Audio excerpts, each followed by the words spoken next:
Hello, we are coming to you live from Newegg Studios in Southern California. This is Newegg Now. I'm Trisha Hirschberger. I'm Juan Carlos Bagnell, and we're here again, back for our 21st episode. Woohoo! It's pretty exciting. It's good times. We've been here 20 times before, and 21. This show is where we mash up all those things that we love. You love PC building. You love the latest tech. You love gaming. And you love some deals where you can save some cash. So we've got all that and more on each and every episode. So if you're not there already, make sure that you're watching along on Newegg.com/Newegg Now, because that's where you can find all the great deals, the super limited time deals that we'll be featuring today, as a matter of fact. You might be asking, what kind of deals are we talking about here? What kind of deals are we talking about here? That's exactly what you might be asking. So it's convenient that you got such a great rendition of that asking, because we're going to talk about a couple right now at the top of the show, kick things off, let you know we are very, very serious about these deals. This is Newegg Now, and we're intensely serious about savings. Okay, so just one example to start. We talked a lot about AMD last week, and we talked about the always awesome Ryzen line of CPUs. We have another great deal on one of these excellent processors. This time it's the 8-core AMD Ryzen 7 1700, discounted for $60 off. Yeah, saving money on a new CPU, always a good decision. And if you're going to start a new PC build, you're going to want a nice case. So we can also help you with that too. With what might be one of the best Newegg Now deals we've ever had. Ooh, that's big words. Yeah, not too shabby. Okay. So today only, while supplies last, you can get a Cooler Master Master Box Light case. That's a case for a micro ATX or mini ITX build for just $29.99 after mail-in rebate. Wait, what? Yeah, high quality case from a recognized and really well-respected name in the market. Tempered glass side panels, just $30. So that's totally nuts. That is nuts. Speaking of PC building, there are a lot more component deals up and down that Newegg.com/Newegg Now page, but one that we want to take a special look at is Newegg's PC Build Kits. So if you're not already familiar with them, the PC Build Kit is it's one of the latest and most exciting ways that Newegg is making it easier to build your own PC. I actually have the Build Kit page open on my laptop. There we go. If you want to throw it in my system. Yeah, we can show that on screen. Perfect. So you can find this by Googling Newegg PC Build or just Newegg.com/PC Build Kits. Or if you're on the Newegg Now page, you'll be able to see a banner that you can click as well if you want to check that out. So yes, you can build this, is what it says. And what you're seeing here is what you'll see when you go to this page for yourself. It's super simple. All you need to do is pick your case, which you can see here. I'm going to go ahead and pick this one because this is the one we'll be playing with today, the Fractal Design Meshify C. You can drag and rotate it 360 degrees, make sure it's exactly what you want. Yep. Then you get to select if you want AMD or Intel. And then finally, so let's just go ahead and choose AMD. Then you finally get to choose what type of spec level you would like for price and performance. So you can see everything that's available here right on the site. Really easy to break up those tiers. So one of the toughest parts of figuring out a new PC build is making sure all of your components are compatible. And with this PC build kit on Newegg, that problem's solved for you by the same team of people that help us put our systems together here. So you've got all the components shipped to you, and the folks at Newegg have already vetted all of that. They've made sure that everything is going to work nice, it's going to play well together, and then all you need to do is just put the thing together. You know, all you need to do. No big deal. NBD. Well, speaking of putting it together, we actually have that going on right here live in the studio. So let's go to that shot of our PC build, if we can. Awesome. All right. Hi, Dennis. This is Newegg Ninja Dennis, and so he's collected all the parts from one of the PC builds. This is much what you'll get. This is very similar to what you'll get if you order one of our PC build kits. So Dennis just started the build at the top of the hour when we went live. He's a pro at this. He's also a surprisingly adept model too. This is a good look at Dennis's. Yeah, right, Dennis. So we thought it would be fun to see, just how a build can come together during the show live. I really advocated for one of us to do it. And then the Newegg team was like, but we can't do a 4-hour show, Juan. Yeah, Like, well, hey, come on, that's not fair. Yeah, we've actually been pushing to do a live build on the show. Like a build competition or something like that. So hopefully this will be the first of many live builds on the show because this is a good time. So you can see where things stand now with what we were just watching, where Dennis's progress is with all the components out of the boxes. That really nice fractal design case is coming into play, just like the one that, that we just saw that you can choose for yourself on the Newegg Now PC build kit page. Totally. So we'll check back with Dennis later in the show, see how the build comes together. Dennis, Godspeed, good man. Godspeed, good sir. Good luck. All right, if you're in the market for a new system and want to build it yourself, visit Newegg.com/Newegg now and check out that PC build kit for yourself. You'll get a set of quality compatible components for a really great price. And the best part, if you order one of these kits right now for a limited time, you'll get an extra bonus gift card. Extra bonus. Extra bonus. 2. These kits always come with a Newegg gift card included to help you pick up games or extra goodies for your system, but as a part of Newegg Now, these gift card values are doubled and go as high as $400. Yeah, that's pretty great. So if you do decide to do one of these builds yourself, send us some photos, yo. Come on, hook us up. Tweet us over at Newegg, at Newegg on the Twitters. Use the Newegg Now hashtag, so they'll catch our eye. And we're always interested in seeing your build photos, what you're putting together, what you're working on. But if you use the build kit site to collect that, that's even way better. That's super cool. We're going to be all about that. That's going to be très exciting. Speaking of sending us your build photos, I think we have a few build photos to check out. Let me go ahead and bring them up that have been submitted over the past couple days. All right, I got one on my laptop that we can throw to right now. All right, so this one comes to us from Dark Didal. It says hashtag Newegg Now and lists all these specs. Look at these gorgeous photos. I love what people are doing with my goodness with gracious. Their water blocks and their cooling solutions right now. Right? It's super beautiful. Just really clean, especially with such like that like matte black finish over the entire build too. Yep. Okay, here we go. Good job, trying to bring up some of these photos here for you. Oh, the cable management on the rear panels. Look at that, good. right? Man, that's really clean. Love the lighting in it. Looks really, really nice.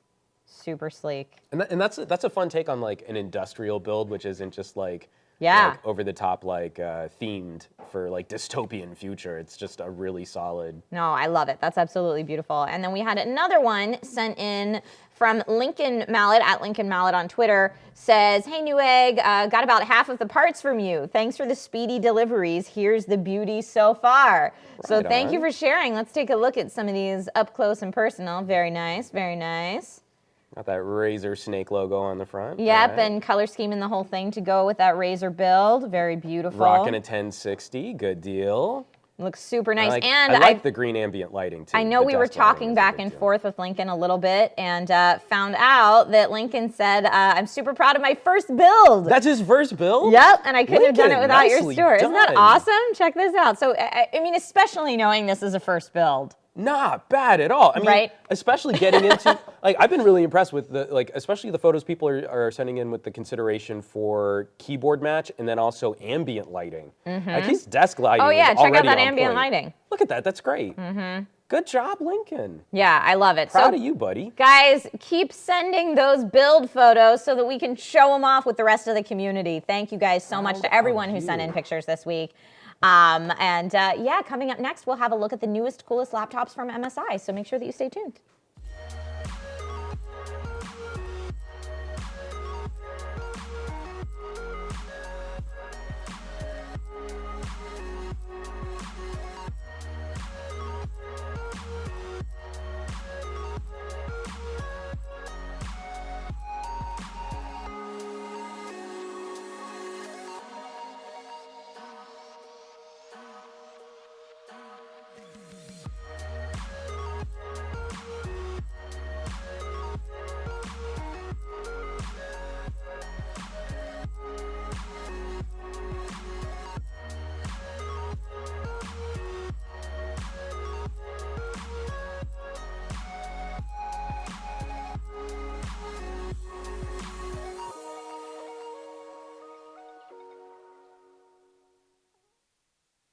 right, welcome back to Newegg Now. And when it comes to PC gaming, MSI is one of the biggest names in the business. They have a product line that includes monitors, complete tower systems, motherboards, and of course graphics cards. One of the things the company is best known for is their line of gaming laptops. If you've ever been at a coffee shop and seen someone really cool rocking a black laptop with a red dragon logo on it, then you've probably seen an MSI system in the wild. Here to talk to us all about the latest and greatest in gaming laptops, we have Lenny from MSI. Welcome, Lenny. Hey, what's up, guys? Good to see you again. Good to see you guys too. How you guys been? So to start things off, just for our audience, what is it that you do at MSI? So I'm the product marketing manager for laptops in the US region. Awesome. Yeah. Now, we've been using a couple of new MSI laptops all show long, Yep. and we'll get into those in just a bit, but tell us about what you have brought with you. Sure. So right here in front of me is one of our newest and greatest laptops.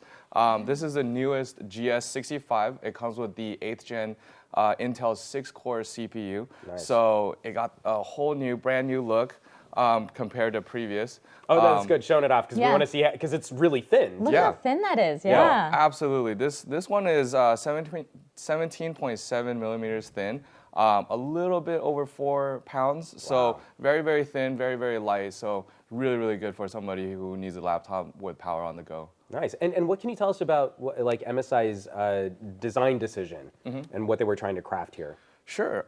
You know, last generation we came out with the GS63. This is the previous generation to the current Stealth Thin. A very, very thin and light laptop, but it has a lot of the gaming feel from previous. You know, it has a red logo. It has the gaming keyboard, the full gaming keyboard. But you know, as previous, a lot of the design comes from the screen. So. In the past, a lot of the bezel was a little bit thicker, and then as you can see in the newer design, the bezel was kind of removed. We made it a 82% screen to panel ratio, so you get a lot more screen in a thinner laptop and a lighter laptop overall. So that's where the design kind of skewed towards. We got rid of some of the elements from the gaming part, so it's a little bit more discreet, a little bit more premium feel to it. So that's where they were going with this new GS65 Stealth Thin. So speaking of the screen, it's 144 hertz, right? Yeah, absolutely. I love this screen. I was playing Rainbow Six Siege, and it was amazing. It was buttery smooth. Nice. So you were talking about trying to rein in some of the design elements from the previous generation, the sort of MSI gaming focus, moving into something that I think straddles more of a gaming and professional lifestyle sort of world. Has that affected anything on the inside of the machine, going thinner, going slimmer, going a little bit more discreet? What can you tell us about the hardware that's actually packed inside? Sure. Not too much has changed with the 63 over to the 65. What you do get from the 65 that you don't have in the 63 is an 8-hour battery life. Okay. So the one thing that was removed was a 2.5-inch SATA drive. So in place of that, we extended the battery longer, and you'll have two M.2 slots for NVMe drives, for SSD. Those moving drives are kind of out of date nowadays. Right. So we got rid of that and fit a bigger battery. That's more important to users. So you went slimmer, and then that actually allowed you to put in a larger battery capacity. Yeah, absolutely. And you still have the two M.2s for storage. Wow. All right. So I mean, obviously we've got to ask then is going slimmer and going more discreet. We're still looking at a generational improvement for things like graphics performance. Like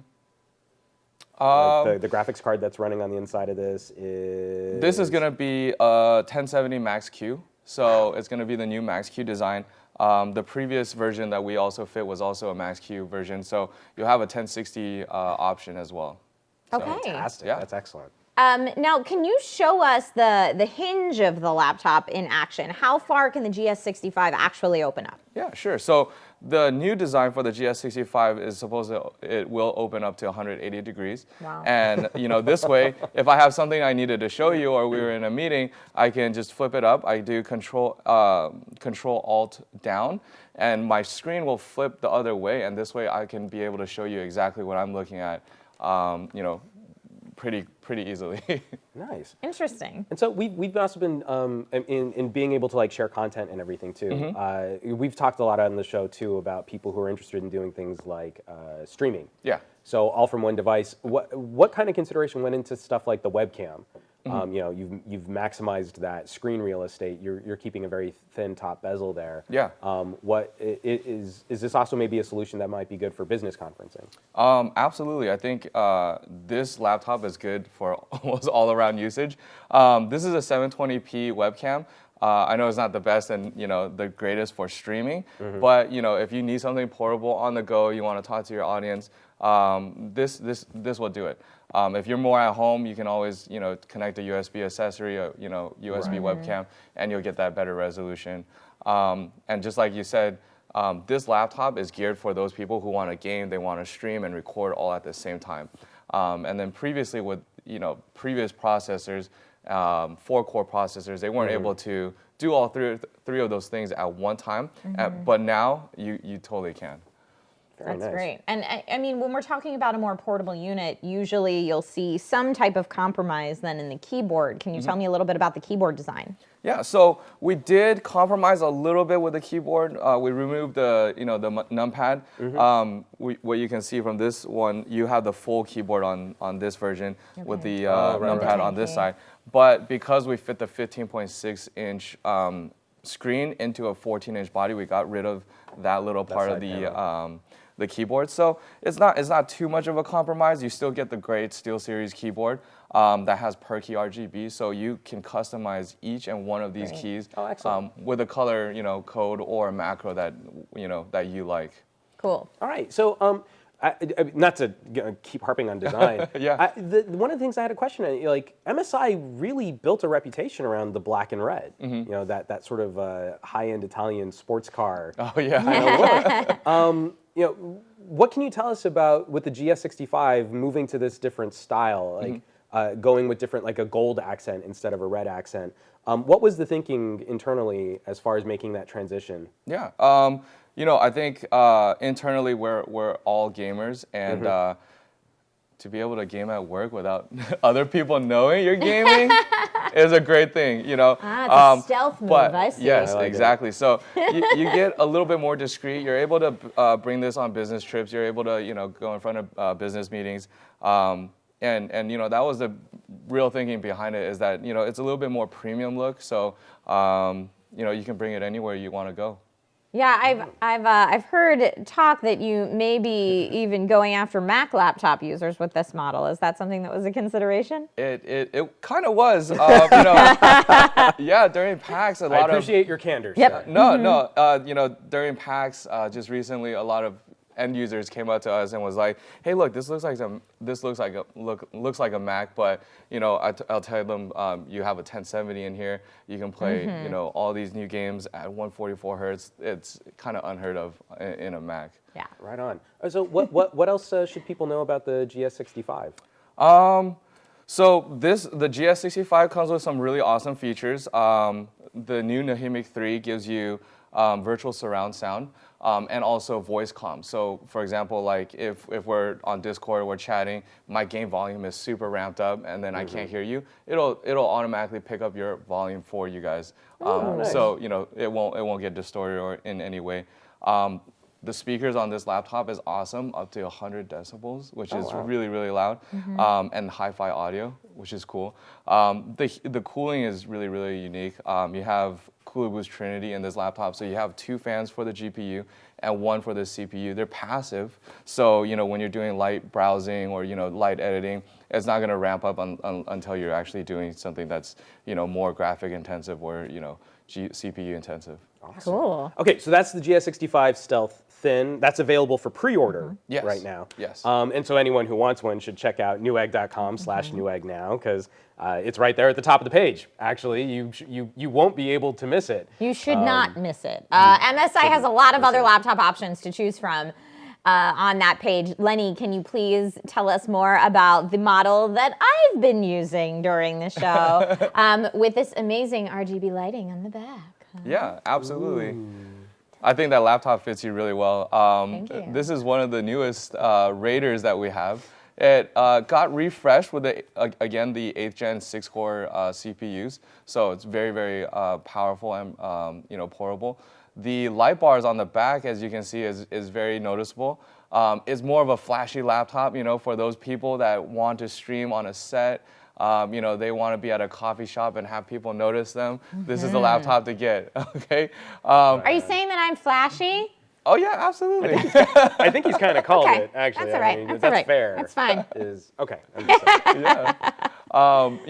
What's cool about the light bars is that they're functional. So you can use Mystic Light software that's preloaded into the computer and control all the LEDs in that light bar. So they'll give you in-game notifications when your health is low, or you got to reload your ammo or something like that. So there's a use there's a use for those LED bars at the back. Cool. What kind of hardware is the Raider RGB rocking? So like I said, the 8th Gen 6-core CPU.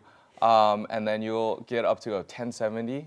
That's not the max Q, so a little bit more performance than the GS65. Cool. You'll have 2.5-inch M.2s, sorry, 2 M.2s, and one 2.5-inch SATA drive. So it's very, very expandable.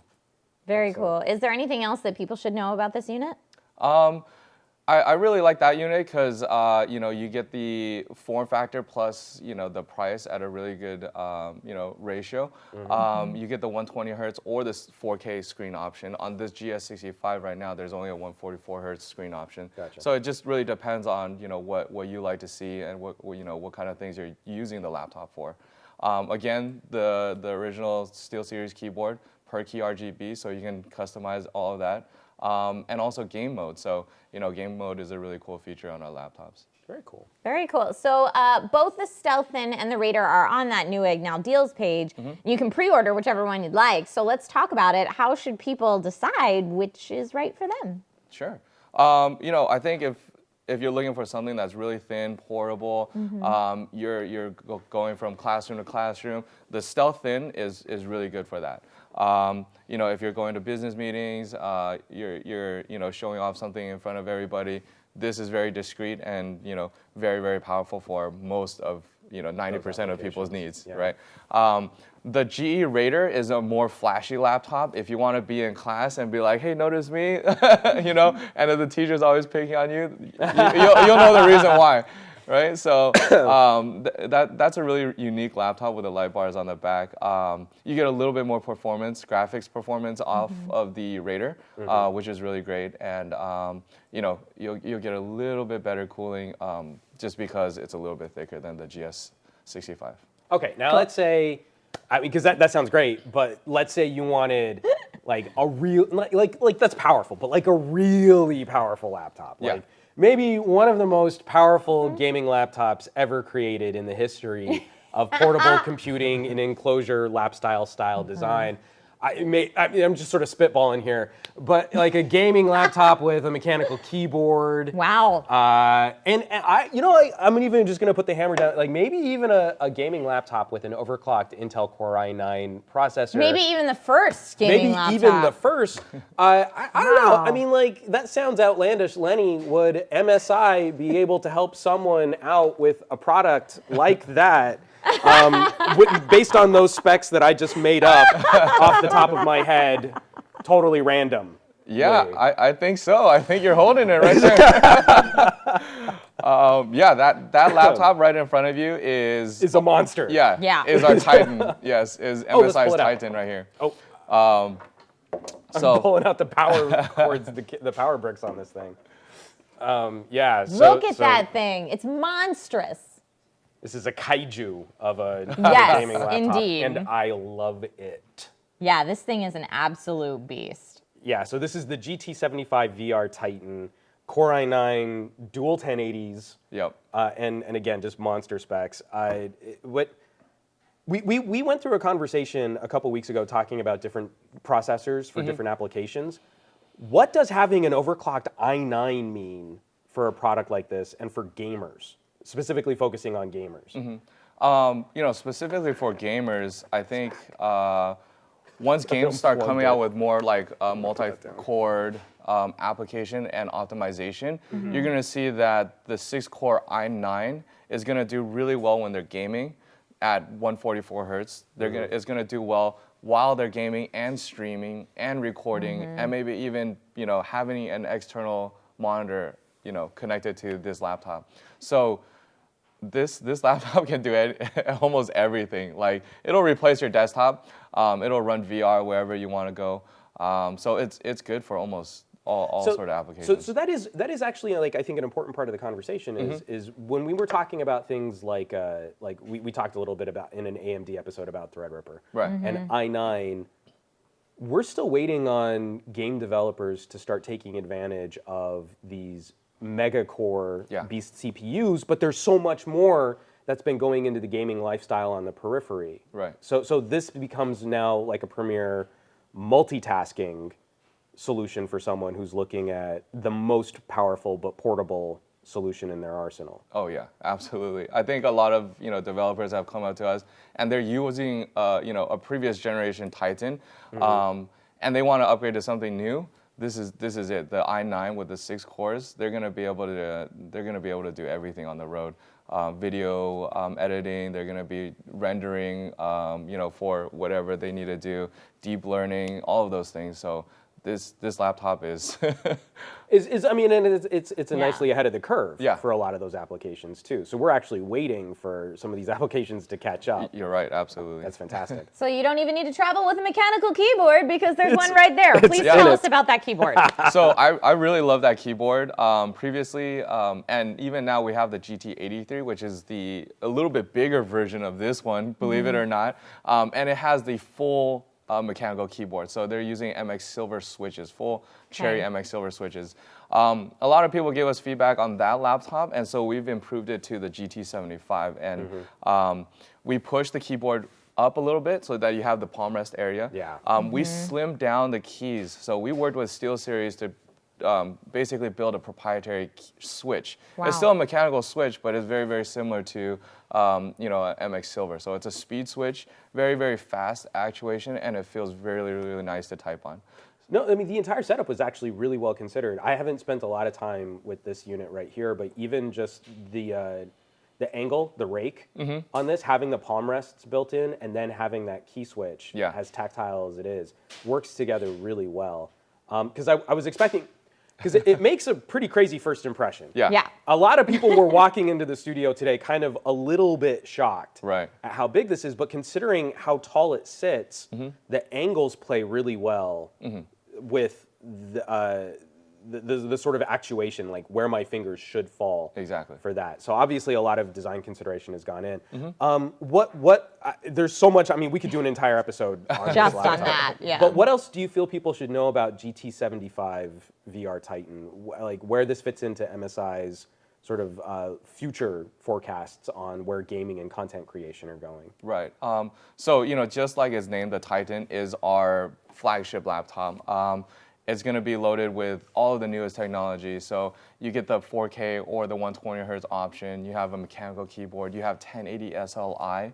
You have two M.2s. You have two 2.5 inch. So this thing can do, like I said earlier, and I'm going to repeat it again, everything. Okay. So I don't think like I've met somebody who has like hit the ceiling on this laptop so far. And that's really, really amazing.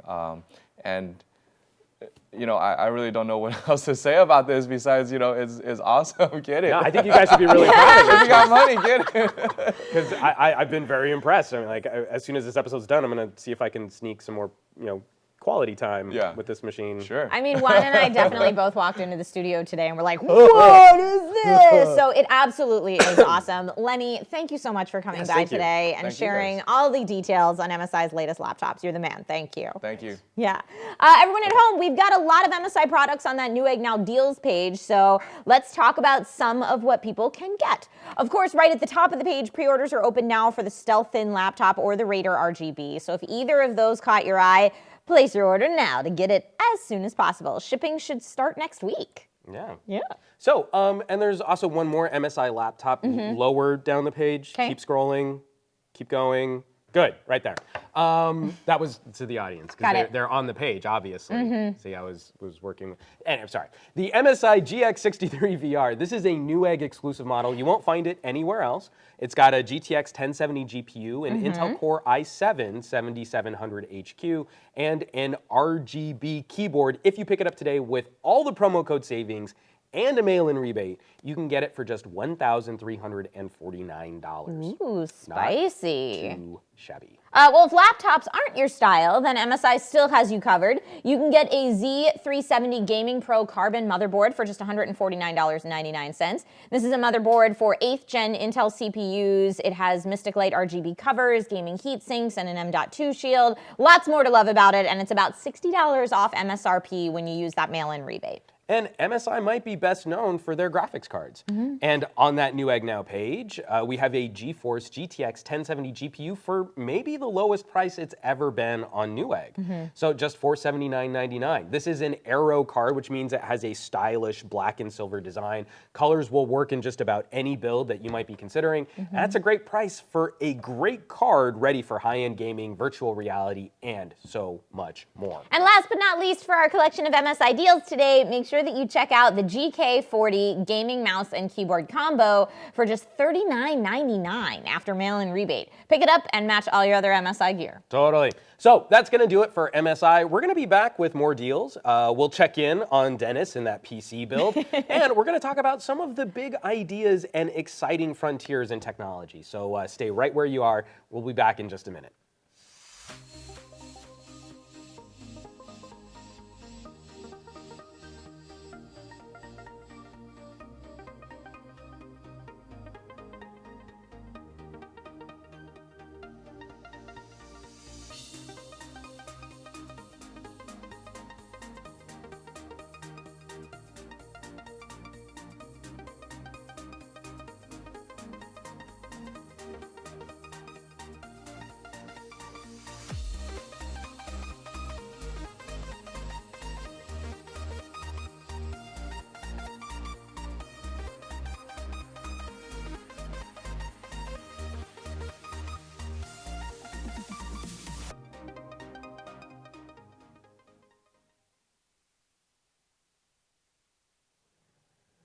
Welcome back to Newegg Now. We told you all about Newegg's PC build kits at the start of the show. Our team has been putting a build together, so let's check in with Dennis and see how that build is coming along. How's it going, Dennis? How you doing?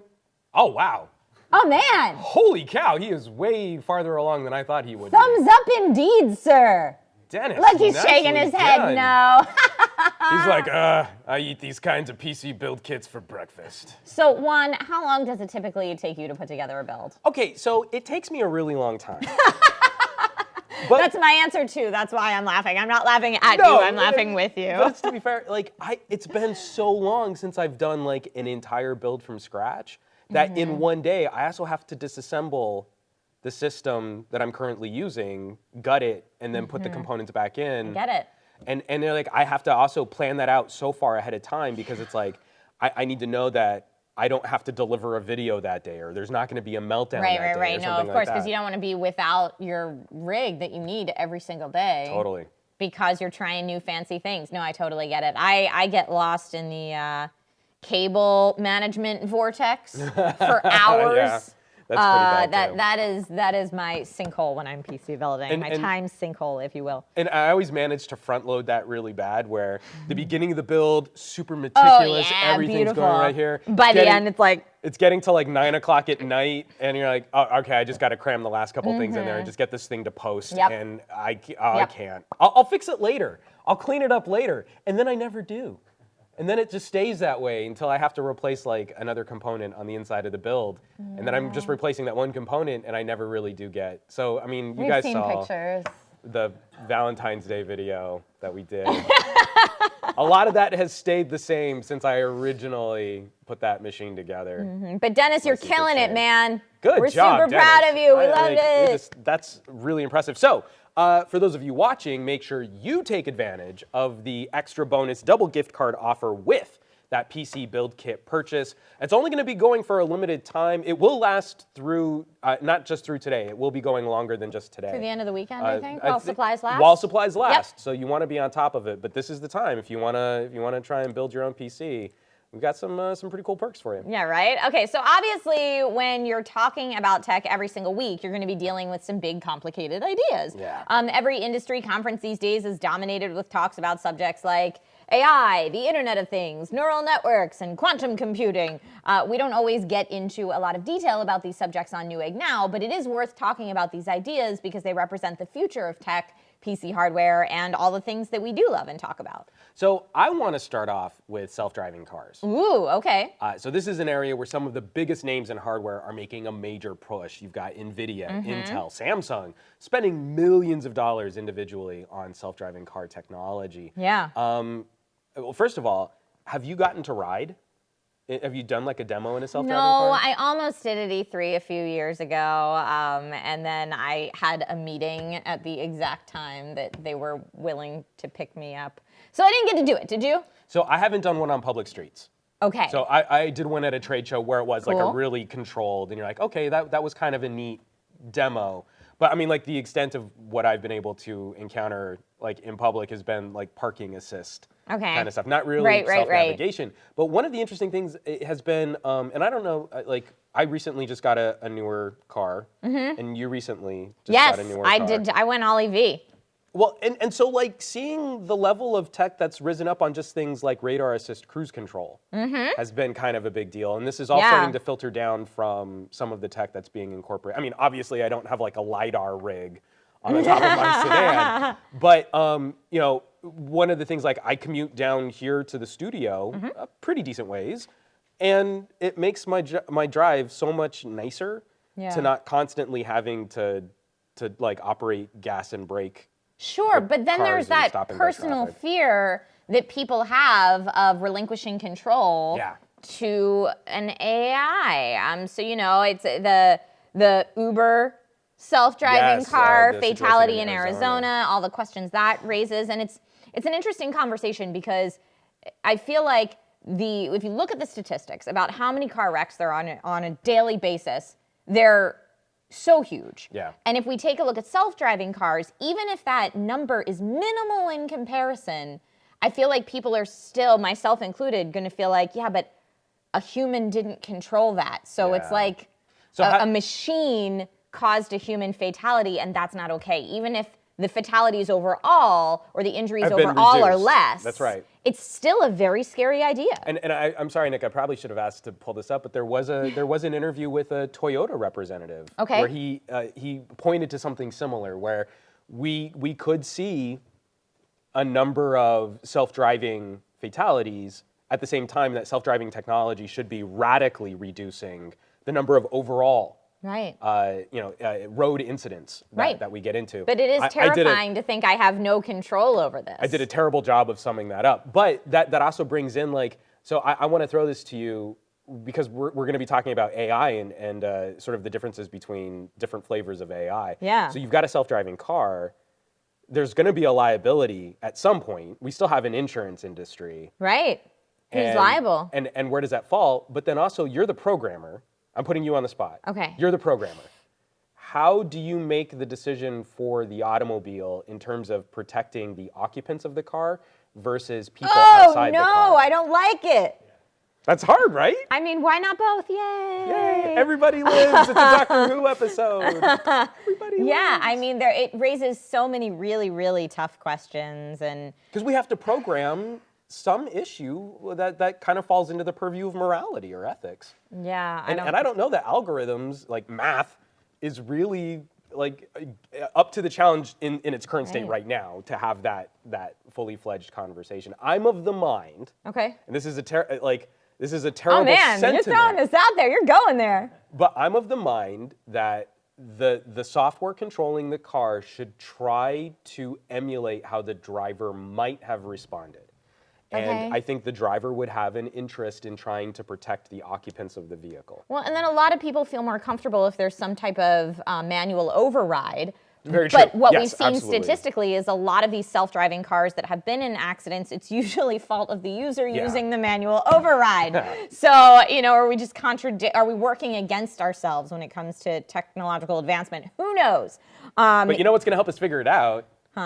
AI. Yeah, so when you're talking about self-driving cars and the decisions that they're making, you're also getting close to a discussion of AI in general, which is kind of where we've been, you know, tap dancing all around right now. NVIDIA is a leader in AI tech. They've recently unveiled the DGX2, which is a $400,000 system with AI research in mind. On the opposite end of the spectrum is the $3,000 Titan V card, which still incorporates tensor cores. Tensor cores are specialized circuitry designed to handle tensor operations, a type of math that's useful for some AI models. Yeah, and when we're talking about AI, it's often placed into two very general categories, a general AI and applied AI. Applied intelligences are designed to excel at one function, analyzing stock market trends, analyzing image data. You've got features on your new phone. Trisha just got a brand spanking new phone. S9 Plus. Welcome back to the world of wireless charging. Thank you. It's so nice to be back. You were very upset when we had that PC case, and I was making fun of your older phone that couldn't use that. It wasn't feature. even that much older. The V20 is not that much older. No, but it's on my V30. But it doesn't so have wireless charging. It's like totes way better. Anyway.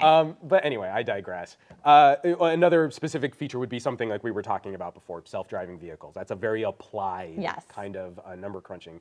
General intelligences, though, are non-specific. And it might be a more accurate analogy of how a human brain might function. So, you know, like if you're a Halo fan, you can think of it like Cortana is a general intelligence. You can have a really fun conversation with her. Whereas New Mombas's superintendent AI would be more of an applied intelligence. So, I mean, obviously, if you're a fan of science fiction or you're a fan of gaming, we've been like into the world of artificial intelligences for a while. AI is fascinating, but it's also fascinating because it's terrifying. Right. Yeah, I tend to be a little bit in the Elon Musk camp of like, the world is going to end and this is how, but isn't it so cool? We're going to go out with a bang. I always go back to, if anyone has seen The Animatrix, which gives us logical steps, basically, of how our world as we see it today got to the world of the Matrix. Episode of The Animatrix. Yes, totally. It is fascinating because every step of the way, you're like, yep, yeah, that's going to happen. Oh, yeah, this is how we all die. And I tend to believe that narrative is a possibility. Not that it's definitely going to happen, but there are some a clear possibility. signs. No, because I think I'm one step more towards the cool fact. Like if there were 1,000 steps between someone who says AI is going to be super perfect, like rainbow unicorn burps, and then like Elon Musk is like AI is going to destroy everything. I am one of those 1,000 steps towards unicorn burps. Towards the unicorn burps than Elon Musk is. But the reason why is I kind of feel like a lot of the challenges facing humanity in a very global sense we'll probably need some kind of outside intelligence for us to help work through them. So I think we're kind of darned if we do, darned if we don't. But for Elon Musk's concern, what I am also very concerned about is how this scientific exploration and this progress is going to accelerate out of our control, and that not everyone is going to have the best intentions in mind in this race of trying to create these types of machines. I mean, we can already point to some corollaries. Just look at how user data is trafficked through social media services. That got out of our control. That got out of the hands of the people who designed it. But we are currently in this race to try and create the best possible tools that we can utilize without fully understanding what those tools are capable of. Exactly.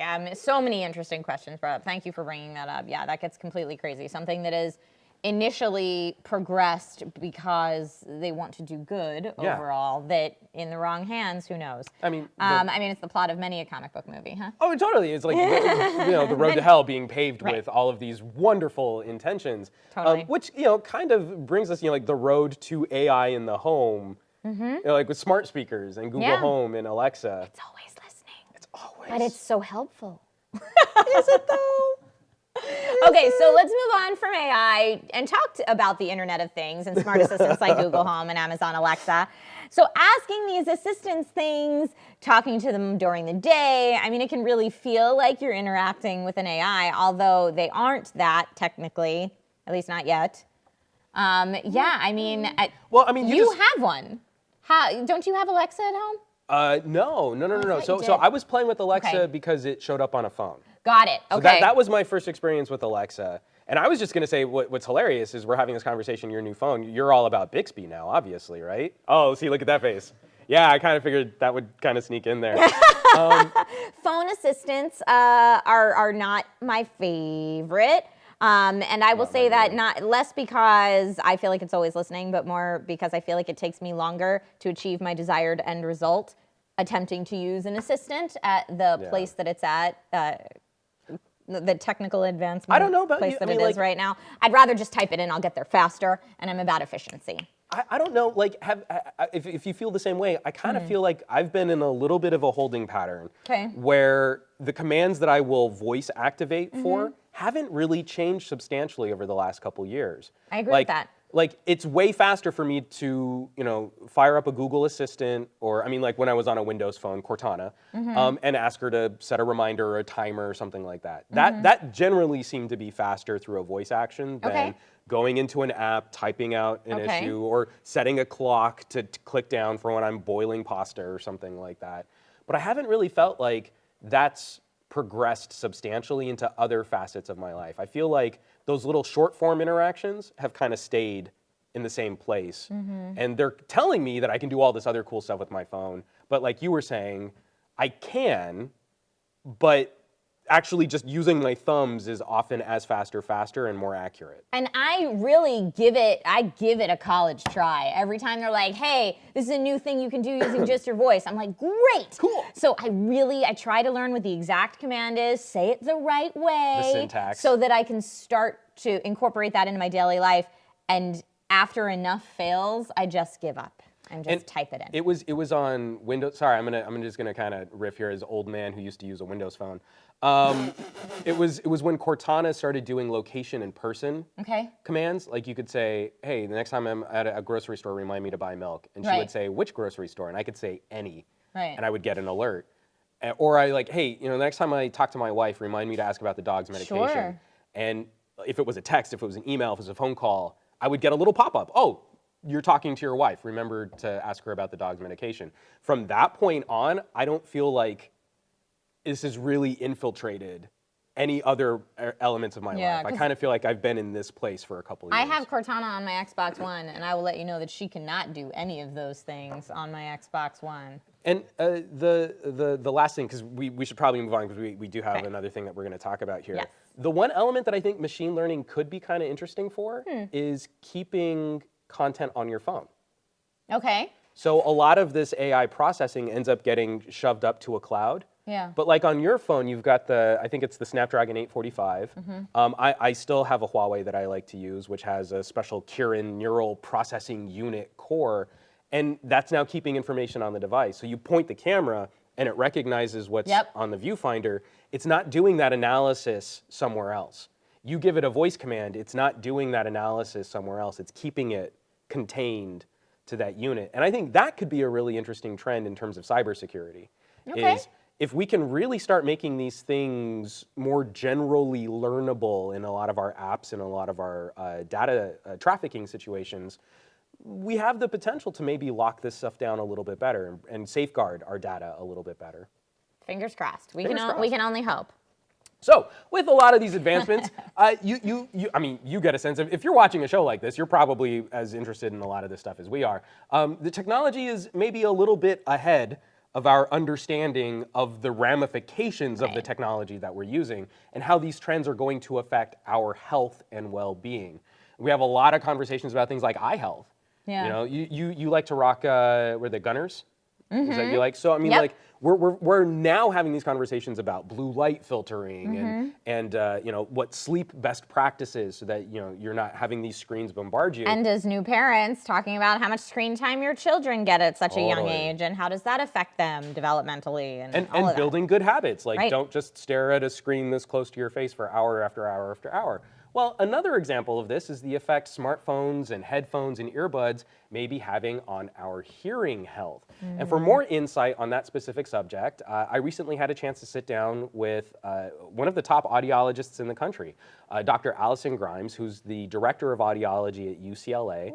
And the Newegg Ninjas helped me with some camera equipment and some audio equipment. And we had a wonderful conversation about hearing health. And I think we can take a look and a listen to that interview right now. The modern smartphone as we understand it today is a gadget only about 10 years in the making. But over the course of that decade, for a lot of consumers, this has become their primary media consumption device. Now, consuming media on these types of all-day companion tech, plugging in headphones, listening to music, watching videos, is that contributing to hearing loss in younger individuals, especially young adults?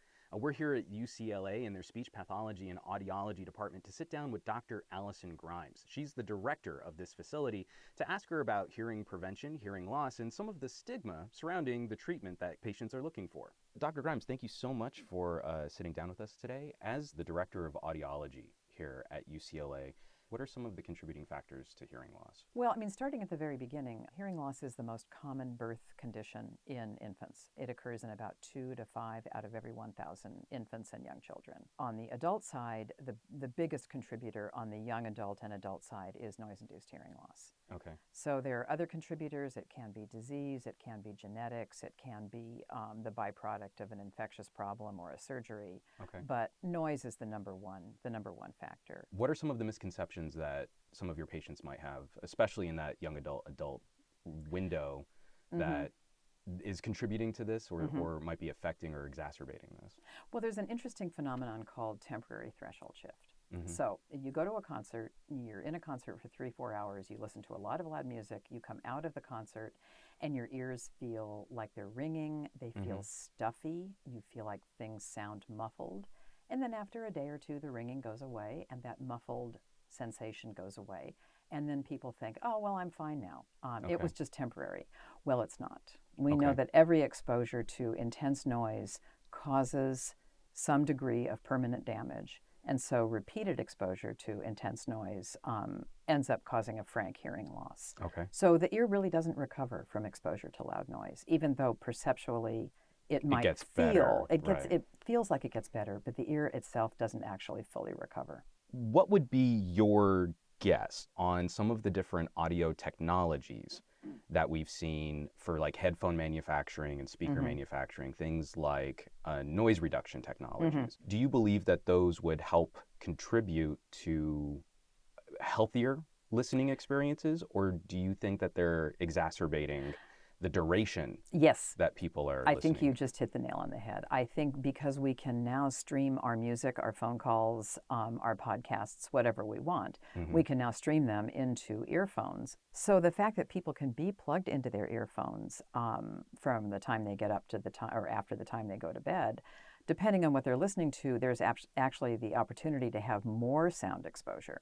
And once you put an earphone in the ear canal, particularly if you're listening to something in a noisy environment, you want to increase the volume of whatever you're streaming because you don't want to be bothered by the outside environment. You're trying to compensate for any distraction. Exactly, right? Exactly. Any distraction, any other noise that you don't want to hear. So there's a tendency to not only put the earphone in, but sink it deeply into the ear canal and then increase the volume so that whatever else is happening in the environment is not audible. Really, it all comes down to the intensity of the sound at the eardrum, of any sound at the eardrum, and the duration of the sound. And so because of duration, my guess, the guess on these cheaper earbuds, that would only be a minor contributing factor, because even if you have a great seal on the ear and you're listening at a lower volume, you're still listening for an extreme duration. Well, yeah, I think it's just become more socially acceptable to walk around with earphones in. it's a little peculiar, but it's what we all do now. So I was watching your video. You have a video on YouTube talking about hidden hearing loss. I was hoping that you could sum up some of that discussion for us here, because while we still have a stigma in our society about hearing health, Oh yeah. but that's for older people, or Right. that's for people who are sick. Yeah, exactly. So the classic patient with hidden hearing loss comes into the clinic and says, I feel like I have a hearing loss. And we do a hearing test, and we tell the patient, your hearing test's normal. And they come back and say, but I have difficulty hearing. I have difficulty hearing in noise. I'm missing conversations. These are people who have difficulty hearing speech and noise. That's one of the primary complaints. In a quiet environment like we're in here, people hear fine. In a typical noise environment, they're not able to separate the desired speech from the ambient noise, or they have more difficulty. Obviously, right now, like, prevention seems to be the key ingredient to preserving what hearing you'll have later in life. Definitely. But we're also not really talking about this type of consumer behavior with the generations of younger people that are going to figure this out far too late. Exactly. To prevent yeah, some of yeah, that. by the time the damage is done. Use hearing protection even in circumstances where you wouldn't think it might be necessary. If a fire truck goes by me and I'm walking on the sidewalk, you better believe I reach up and put my finger in my ear. Right. It's a few moments, but then again, I have a limited number of hair cells. Right. Well, my daughter's too, and we've started teaching her, if it's loud, cover your ears. That's good. So, and now it's becoming more common to see infants and babies at football games or some other noisy environment where parents are putting hearing protection on their kids, as they well should. And that's also sending a message from a very young age that, you protect your child's brain by wearing a bike helmet. You protect their ears by wearing hearing protection. If they're going to be doing something that involves sawdust, you put safety goggles on them. These are just sort of reasonable precautions to take. The prudent thing to do is everybody should assume that their ears are delicate and tender, which of course they are, and treat them accordingly, and then not have to find out after the fact, ooh, that was really too loud. My general advice to my adult patients is get a hearing test in your 40s or 50s, and then every 2 to 5 years, get another one. if there's a resource or an online guide that people can seek out for more information, where would you send a patient who's curious about starting this conversation? I think the National Institute of Deafness and Other Communication Disorders, the NIDCD, it's part of the NIH, is a very, very good site. They have professional, technical, but they also have a lot of consumer information. Well, Dr. Grimes, thank you so much for taking the time to have this conversation pleasure. with us. I really appreciate it. Again, we'd like to thank Dr. Grimes for taking the time to sit down with us, have this conversation. I'm just excited that she validated some of my random guesses, some of my hypotheses about media consumption, listening, earphones, headphones, and all that kind of technology. If you're concerned that you might be experiencing some of these symptoms yourselves, I would also like to reiterate the message of seeking some kind of conversation with a medical professional or a doctor that you trust. Especially to see if you can join that conversation with a specialist to really move the needle or really take that next step on better treatment for your own hearing. Again, it's a condition and it's a situation that is going to get progressively worse over time, and anything we can do to head off early damage is really only going to benefit us in the long run.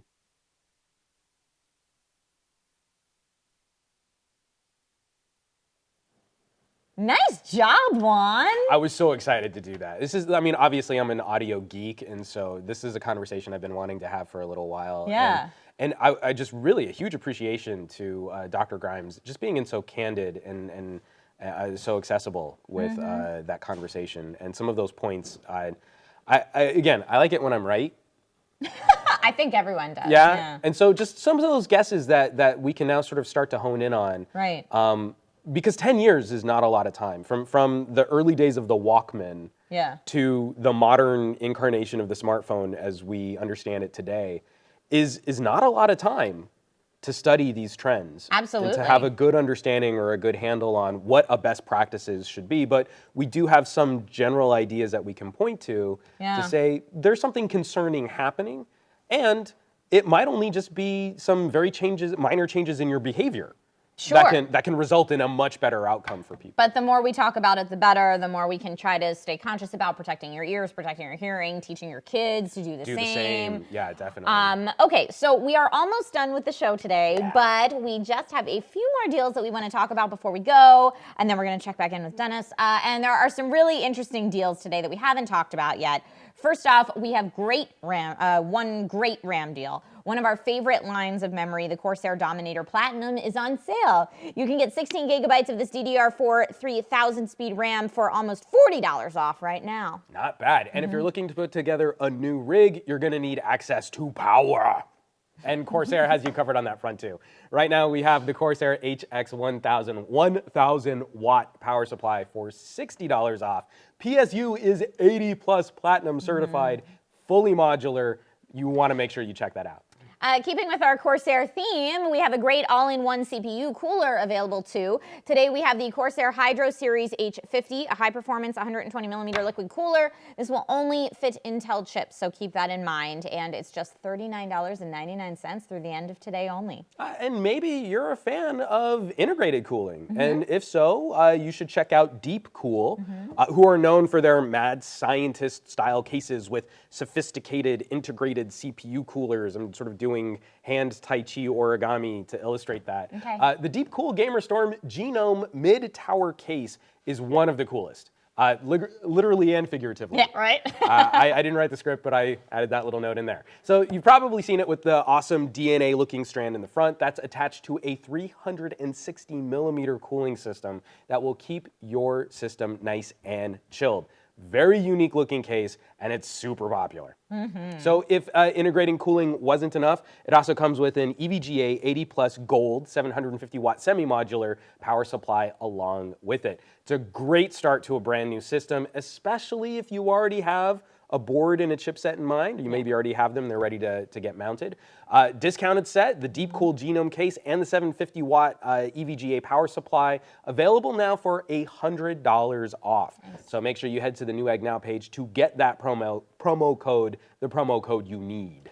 To go along with your new case and, well, new everything, you're also going to need storage. Check out Toshiba's P300, which is a 3 terabyte, 7200 RPM desktop hard drive.